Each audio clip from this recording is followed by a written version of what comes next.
हमारे उत्तर प्रदेश में शिक्षा का स्तर जो है वो एक लेवल पे, जिस लेवल पे जाना चाहिए था उस लेवल पे नहीं गया है। साथ में अगर हम बेरोजगारी की बात करते हैं तो ये भी उत्तर प्रदेश के युवा जो है ऑलमोस्ट 40% युवा बेरोजगार हैं। ये लोग जो है लोगों को जात पात के नाम पे जो है फंसाए हुए हैं, धर्म के नाम पे फंसाए हुए हैं और छोटा मोटा लॉलीपॉप लोगों को देकर इसमें उलझाए हुए हैं कि इसमें जो है कि आप खुश रहेंगे। और जो मुख्य मुद्दे हैं देश के विकास के बारे में, प्रदूषण के बारे में, पर्यावरण के बारे में, शिक्षा के बारे में, बेरोजगारी के बारे में, वो सारी मुद्दाओं पे इनका जो है लोगों को द्वारा भटकाया जा रहा है। देखो, बेरोजगारी है नंबर 1, पॉपुलेशन। आपके पहले 2 बच्चे थे, आप 2 भाई थे, आज आपके 2 के 4 के अलावा 8 हो रहे हैं। जो पॉपुलेशन 2 का 2% है, मुस्लिम का 4% के तरफ बढ़ रहा है। वो पॉपुलेशन, हमारे पास जॉब 1 है, रोजगार 1 है, हमारे पास 4 लोग हैं, हमारे घर में खुद 4 बच्चे हैं, तो हम किस किस को ऑफर करेंगे। नमस्कार दोस्तों, आप देख रहे हैं देश प्रथम न्यूज और आपका दोस्त ज्ञान प्रकाश में। लोकसभा के इलेक्शन अब एकदम बिल्कुल सर पे है और इलेक्शन की डेट भी डिक्लेयर हो चुकी है। और सबसे ज़्यादा अगर कोई राज्य दांव पर लगा हुआ है सभी पार्टियों के, तो वो है उत्तर प्रदेश। उत्तर प्रदेश ही वो एक ऐसा राज्य है जहाँ पे से मतलब लोकसभा में जीत करके प्रधानमंत्री के रास्ते जो कुर्सी है वहाँ तक पहुँचा जा सकता है। सभी नेताओं की तमन्ना ये होती है कि लोकसभा में यूपी से सब मैक्सिमम सीटें जीत ली जाए। हमारे साथ 2 युवक हैं यूपी के। सर, आपका नाम क्या हुआ? मेरा नाम अवधेश शुक्ला है। कहाँ से बिलोंग करते हैं? मैं यूपी के गोंडा से रहने वाला हूँ और यहाँ पर अपना बिजनेस है गुड़गांव में। तो जैसा कि आपने अभी जो मुद्दा उठाया है कि यूपी में इस बार किसका रिजल्ट आएगा या किसकी सरकार पे ज़्यादा लोगों का नज़र है, किसकी सरकार बनेगी, तो जैसा आपके माध्यम से पूरा देश देख रहा है और उसको बताना चाहूँगा मैं भी कि जो काम हो रहा है वो काम प्रत्यक्ष रूप से आपके सामने है। किसी को प्रमाण की कोई ज़रूरत नहीं है। अपने यूपी में योगी बाबा हैं, उनके माध्यम से जो भी काम हो रहा है, उनके नेतृत्व में जो काम हो रहा है, नितिन गडकरी जी हैं, रोड परिवहन मंत्री हैं, उनके माध्यम से जो काम हो रहा है। पहले गांव में रोड का क्या हाल था, कितना जर्जर पोजीशन था अखिलेश के राज में। आज जो है रोड आप देखोगे हर घर में, हर गली में आपको चाहे इंटरलॉकिंग मिल जाएगा, आरसीसी मिलेगी, और अगर घर से बाहर निकलोगे रोड पे जाओगे तो आपको पक्की सड़क जरूर मिलेगी। और अगर नेशनल लेवल पे आप बात करोगे तो आपको पूर्वांचल एक्सप्रेस वे मिल जाएगा। लखनऊ जो आपका अखिलेश जी ने बनवाया था, उन्होंने दिल्ली से आगरा होते हुए लखनऊ तक वो पहुंचाए थे, लेकिन उसके आगे का जो भी कार्य है वो योगी जी के थ्रू हुआ है। और बाकी का काम जो प्रदेश में हो रहा है, देश में हो रहा है, माननीय नरेंद्र मोदी जी के थ्रू हो रहा है। ये आपका शुभ नाम क्या हुआ सर? मेरा नाम अभिषेक कुमार सिंह है। आप कहाँ से बिलोंग करते हैं? मैं बलिया से रहने वाला। आपका क्या मानना है भाई साहब ने जो कहा, कहाँ तक सही है? ये इनकी बातें सही है, ये रोड बन रहा है, सही बात है। लेकिन अगर हम मुख्य चर्चा मुद्दे की बात करें तो हमारे देश में, हमारे उत्तर प्रदेश में शिक्षा का स्तर जो है वो एक लेवल पे, जिस लेवल पे जाना चाहिए था उस लेवल पे नहीं गया है। साथ में अगर हम बेरोजगारी की बात करते हैं तो ये भी उत्तर प्रदेश के युवा जो है ऑलमोस्ट 40% युवा बेरोजगार हैं यूपी के, जहाँ पे नौकरी नहीं मिल रही है और उनको जो है कि इधर से उधर भटकना पड़ रहा है। नहीं, ये आपने जो मुद्दे बताएं, ये राजनीतिक पार्टियां, मतलब ये जो चाहे कांग्रेस हो, समाजवादी पार्टी हो, बहुजन समाज पार्टी हो, ये मतलब क्यों मुख्य मुद्दे बन के क्यों नहीं उभर कर आते हैं? यही तो बात है कि ये लोग जो है लोगों को जात पात के नाम पे जो है फंसाए हुए हैं, धर्म के नाम पे फंसाए हुए हैं और छोटा मोटा लॉलीपॉप लोगों को देकर इसमें उलझाए हुए हैं कि इसमें जो है कि आप खुश रहेंगे। और जो मुख्य मुद्दे हैं देश के विकास के बारे में, प्रदूषण के बारे में, पर्यावरण के बारे में, शिक्षा के बारे में, बेरोजगारी के बारे में, वो सारी मुद्दाओं पे इनका जो है लोगों को द्वारा भटकाया जा रहा है। दूसरे मुद्दों पर चर्चा की। भाई साहब का कहना है कि बेरोजगारी चरम पे यूपी में, इस बार लोग वोट नहीं करेंगे उनको। नहीं, देखो, बेरोजगारी है नंबर 1, पॉपुलेशन। आपके पहले 2 बच्चे थे, आप 2 भाई थे, आज आपके 2 के 4 के अलावा 8 हो रहे हैं। जो पॉपुलेशन आज के डेट में आज के तरफ बढ़ रहा है, हिंदुओं का तो छोड़ के मुस्लिम का सबसे ज़्यादा, हिंदुओं का 2% है, मुस्लिम का 4% के तरफ बढ़ रहा है। वो पॉपुलेशन, हमारे पास जॉब 1 है, रोजगार 1 है, हमारे पास 4 लोग हैं, हमारे घर में खुद 4 बच्चे हैं, तो हम किस किस को ऑफर करेंगे। हमें ये चीज़ खुद अपने आप पर लगाम देना है कि हम पहले तो अपने उस पर हमें लगाम देना है कि जो हमारी जनसंख्या है उसको कंट्रोल करें। दूसरा हमें ये देखना है कि जो बेरोजगारी कहाँ से आई है। हम आपको बैठा दें, रेलवे ड्राइवर बना दें, आपको बोला जाए कि आप रेलवे चलाइए, आपके पास डिग्री है लेकिन आपके पास एक्सपीरियंस नहीं, आपके पास वो शिक्षा नहीं है। क्योंकि ज़्यादातर जो यूपी का हाल है, लोग नकल के पीछे फिदा रहते हैं। नकल करने से आपको, चाहे मोदी हो चाहे योगी हो, वो आपको उस कंडीशन पे नहीं बैठा पाएंगे। अगर आपके अंदर काबिल, नकल तो सरकार ही करा रही है ना।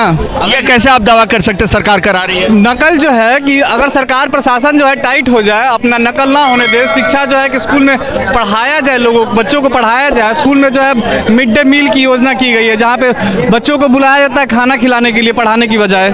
अगर वहाँ नहीं, अगर बच्चे नहीं पढ़ रहे हैं तो सरकार तो मतलब घुट्टी घोल के पिला तो नहीं देगी ना? टीचरों पे कोई कार्रवाई नहीं कर रहे हैं। टीचर जो है स्कूल में जा रहे हैं, नहीं जा रहे हैं, टाइम से नहीं जा पा रहे हैं। क्या कहना है सर? ये कह रहे हैं कि प्रदेश की शिक्षा व्यवस्था एकदम बिल्कुल चरमरा गई है। शिक्षा व्यवस्था पे भी इनकी नज़र जाएगी, क्योंकि जो मूलभूत जो सेवाएं हैं, जो मूलभूत कमियां थी, उसको धीरे धीरे करके, एक एक करके, क्योंकि बहुत सारी कमी है हमारे देश में, उस कमी को एक एक करके पूरा किया जाएगा।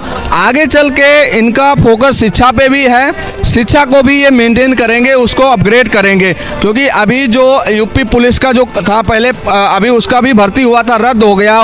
जो भी प्रॉब्लम आया था, टीचर का भी है, वो सब कमियां पूरी की जाएगी। क्योंकि टीचर की वैकेंसी निकाली जाएगी, टीचर भर्ती होंगे, उसके बाद ही शिक्षा व्यवस्था दुरुस्त होगी।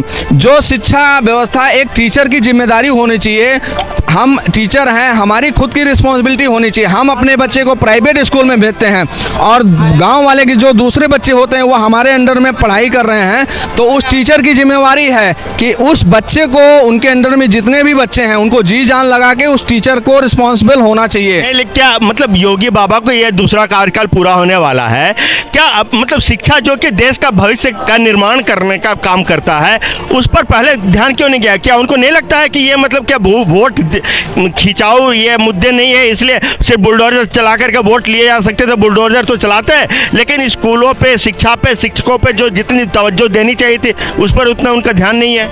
जाएगा। जो देश में जो एक तरह से जो यूपी में गुंडा राज था, गुंडा राज ख़त्म करके, चाहे बुलडोजर के माध्यम से ख़त्म किया, चाहे प्रशासनिक तौर से ख़त्म किया, उसको ख़त्म करके अब शिक्षा की तरफ उनका ध्यान है।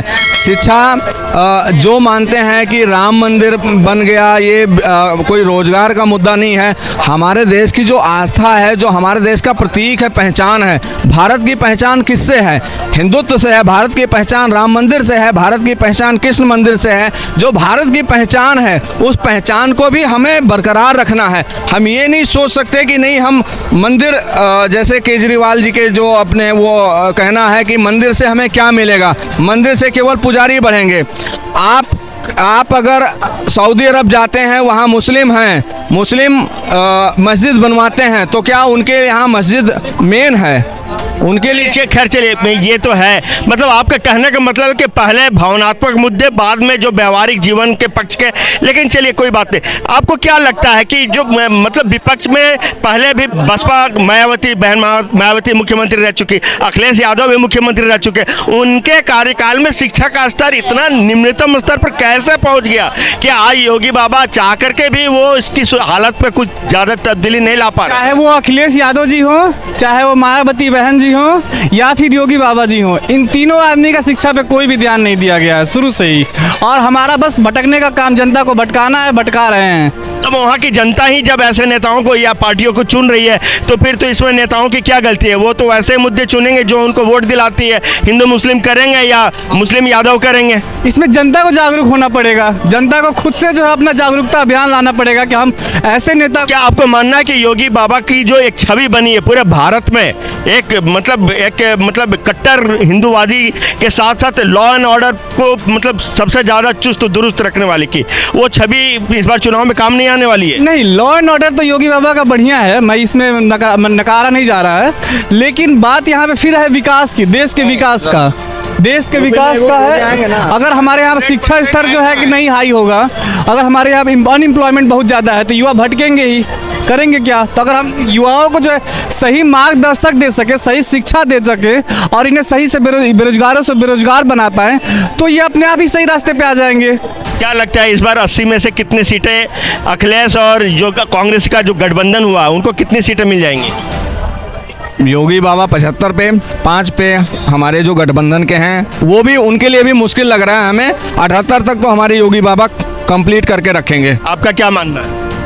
लगभग यही होने वाला है। लेकिन घूम फिर करके सारे मुद्दे गिनाने के बावजूद भी आप वही कह रहे हैं जो ये कह रहे हैं। हमारा जो देश का जो लीडर ऑफ अपोजिशन है वो उतना तगड़ा नहीं है, चाहे वो केंद्र सरकार में हो या फिर हमारे यूपी राज्य सरकार में है। मतलब देयर इज नो टक्कर, मतलब कोई कंपटीशन देने वाला नहीं है, इसलिए योगी बाबा या मोदी जी के अभी कंपटीशन अभी नहीं है। चलिए ये बाबू जी से बोलो, इनकी इतनी अच्छी पर्सनैलिटी है, क्यों नौकरी करो? बिजनेसमैन बनो ना। मेरी पर्सनैलिटी होती ना जवानी में, मैं भी कुछ करता। आप नौकरी क्यों कर रहे जो हो? है कि बिजनेस करने जा रहे हैं तो आपके पास 75 डॉक्यूमेंट चाहिए। अच्छा, एमएसएमई से लेकर ये document, GST, export, unit custom. मुझे तो नहीं पता कुछ चाहिए। आधार कार्ड, पैन कार्ड, जीएसटी के अलावा मुझे तो नहीं पता किसी चीज की जरूरत है। बिजनेस मेरा नहीं है जिस 7 डॉक्यूमेंट की जरूरत है। मेरा खुद का बिजनेस है गुड़गांव में, advance auto company automobile sector में मैं प्रोपराइटर हूँ। बिजनेस के लिए कोई डॉक्यूमेंटेशन नहीं होना चाहिए, आपके अंदर काबिलियत होनी चाहिए, वो काबिलियत खुद पे आप डेवलप करो।